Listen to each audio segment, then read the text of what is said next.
ऐतिहासिक दरवाजांचं शहर। Da da da dinna da da da da dinna da.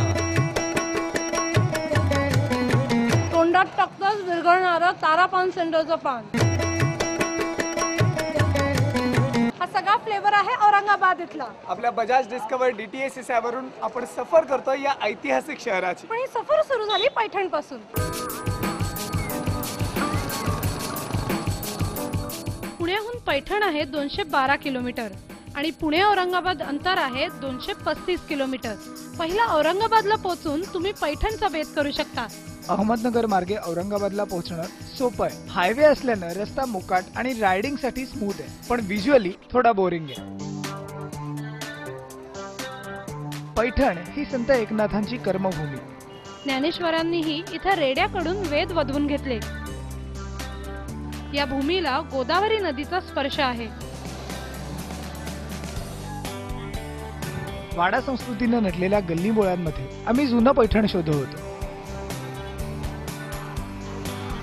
आणि पोहोचलो संत एकनाथांच्या वाड्यात।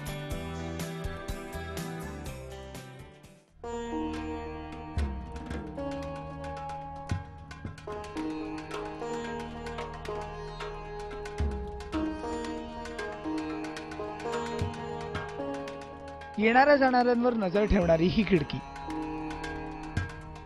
मध्यभागी आकाश दाखवणारा मोकळा चौक, वाड्याचा प्रकाश स्रोत। वाड्याची बांधणी दगड, विटा आणि लाकडी। लाकडी पन्हाळीवर पोपटाचं नक्षीकाम।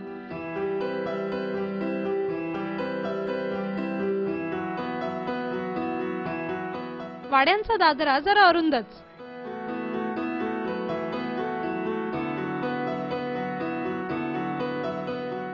धान्य आणि दागदागिने साठवण्यासाठी तळघराकडे जाणारा हा गुप्त दरवाजा। धान्य ठेवणे राहण्यासाठी म्हणून नाही, परंतु आता वर जी पसारा दिसणार आहे त्याच्याऐवजी धान्य इथून, मी तर म्हटलं तुम्हाला अशी सिस्टम इथून टाकायचं पोतं तर ते फेटपर्यंत तिथे जाईल असं आहे। तर तुम्हाला तिकडून काढायला आउटलेट वेगळं, म्हणजे तुम्हाला इथून जायची गरजच नाही। एवढं सगळं धान्य हो भरत होते त्यावेळी, भरपूर असायचं ना, संपत्तीच असल्यासारखी। यासारख्याच काही वाड्यांमध्ये तर पाणी साठवण्याची सोय। हे कारंज एकेकाळच्या ऐश्वर्याचा दाखला देतं, पण आता या वाड्यांना घरघर लागली आहे। पण सर्व परिस्थितींवर मात करत हे वाडे आज तागायत उभे।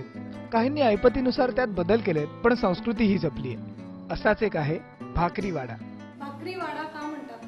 पूर्वी काळी काय व्हायचं की दवंडी पिटवून ते दरोडा टाकायचे, चोरी करायचे, आणि हे पेशव्यांचे सावकारांचा वाडा होता, महाजनांचा।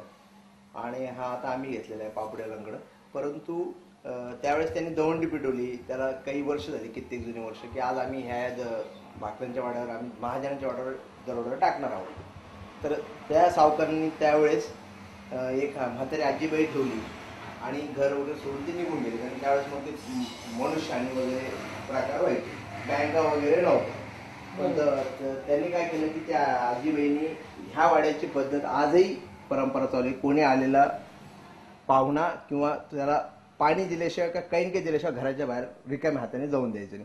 म्हणून त्यासाठी तुम्ही आले, तुम्ही तुमची चोरी करा, काय करायचं करा, पण आमच्या मालकाची किंवा ह्या वाड्याची आमची रीती की तुम्ही काहीतरी खाऊन द्या, मी तुमच्यासाठी पिठले आणि भाकरी केली फक्त। मग त्यांनी ते भाकरी आणि पिठलं खाल्ल्यावर एवढे तृप्त झाले की त्यांनी इथं चोरी न करता, दरोडा न टाकता ते निघून गेले, आणि तेव्हापासून याला भाकरीचा वाडा, नंतर त्याचा अपभ्रंश होऊन भाकऱ्यांचा वाडा असं पुढे प्रसिद्ध झालं। हे वाडे जुन्या मराठी आर्किटेक्चरचे साक्षीदार आहेत, म्हणून जपले पाहिजेत। तुम्ही जर शुक्रवारी पैठणमध्ये असाल तर पैठणचा हा बाजार तुम्हाला एकदम फुललेला दिसेल। पैठणला यायचं ते पैठणीच्या खरेदीसाठी। हजारांपासून लाख मोलाच्या या पैठण्या डोळ्यात भरतात। या पैठण्या विणणारे कुशल कारागीरही आपल्याला इथे भेटतात। अशा 2 महिन्याच्या मेहनतीनंतर एक पैठणीची साडी तयार होते। आता त्यांची किंमत रास्त वाटते ना? रेशमी धाग्यांमध्ये विणलेली ही मराठी संस्कृती नव्या डिझाईन्स मध्ये जिवंत आहे। अशीच डिझायनिंगची कमाल काही नव्या आर्किटेक्चर मध्येही दिसते।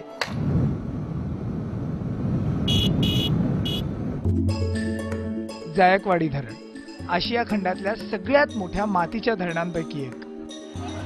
जायकवाडीचं धरण टुरिस्ट स्पॉट झालेलं आहे. किती भाड्याचं? 10 रुपये. म्हणूनच हे बायनॉक्युलर्स तुम्ही विकतही घेऊ शकता आणि भाड्यानेही घेऊ शकता. मी भाड्याने घेतले 10 रुपयाला. कितीही पाहिलं तरी गोदावरीची निळाई नजरेत मावेनाशी होते. मनाला एक वेगळीच शांती मिळते. गोदावरी नदीचं पाणी अडवून त्याला नाथसागर बनवलंय या धरणानं. इथून औरंगाबाद आणि जालन्याला पाणी पुरवलं जातं. बाईक चालवून थकला असाल, बाईक नको, काही करून थकला असाल, गप या इकडे असे आरामात झोपा. हिच्यासारखी कोणी कितीही कटकट केली त्याला जुमानू नका.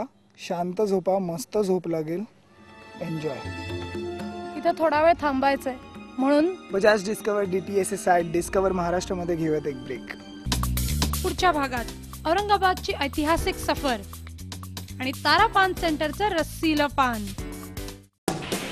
आणि आता थोडे रायडिंग टिप्स. पुणे ते औरंगाबाद रात्रीचा रायडिंग टाळा. रस्ता चांगला आहे पण वस्ती फारशी नाही. पैठण ते औरंगाबाद मार्गावर मेकॅनिक आणि पंक्चर रिपेअरिंगची चांगली सोय आहे. पेट्रोल पंप्सही भरपूर. पण पैठणमध्ये राहण्याची चांगली सोय नाही. त्यासाठी तुम्हाला औरंगाबादला जावं लागेल. MTDC किंवा प्रायव्हेट लॉजेसचे ऑप्शन आहेत.